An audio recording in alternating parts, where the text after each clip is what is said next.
Guru Nation, welcome back. Thank you so much. I'm going to keep this one short and sweet. Thank you so much for watching. Make sure you like, subscribe, comment, share. If you don't know what to comment, just put a robot that lets me know that you're trying to help me shatter the algorithms. YouTube loves comments. So comment something if you want, or just put a robot. It means a lot to me. Somebody texted me today this question. Anyone can do it. 949-415-6056. The question was, can you make a video on the FDA's policy on informed consent, reconsent timelines? So, for example, immediate next visit, treatment within 30 days. This is reconsent, includes high risk, considering the patient was previously notified. Maybe I'm wrong here, but unfortunately, from what I know, the FDA does not talk about this. The FDA just says good clinical practice must be followed.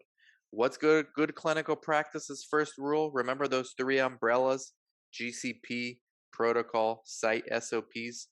Guess what? GCP leads on that hierarchy. What does GCP basically say at the end of the day? Do whatever you can to keep patients safe. That's basically GCP in a nutshell. So, if they're high risk patients, I think of verbally notifying them and documenting that it's been done is okay, combined with the immediate next visit to be reconsented. That's my rationale for if I were asked, my rationale would be I'm following good clinical practice. Patient was verbally notified, it's documented here.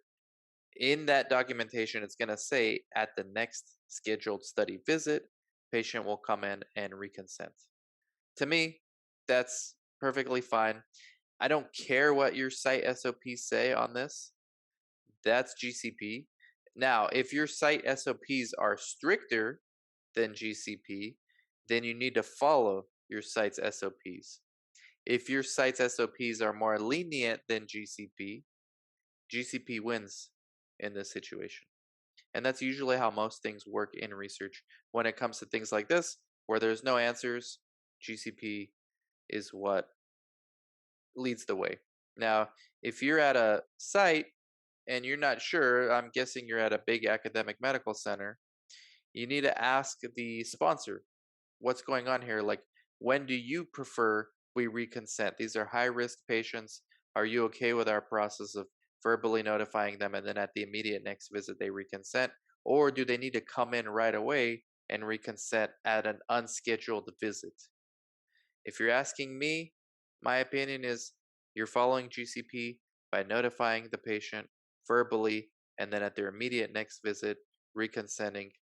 But you can definitely err on the side of caution and have an unscheduled visit just to reconsent. But at the end of the day, now you're going to start getting into, well, when does this unscheduled visit need to occur? Does it need to occur in the next hour, in the next day, in the next week? So you're never going to have an answer. I think using GCP as a framework along with the protocol and your site SOP is the best way to go about this. I try to keep it short. I told you I would. Thank you very much. Let me know what you think in the comments below. Take care.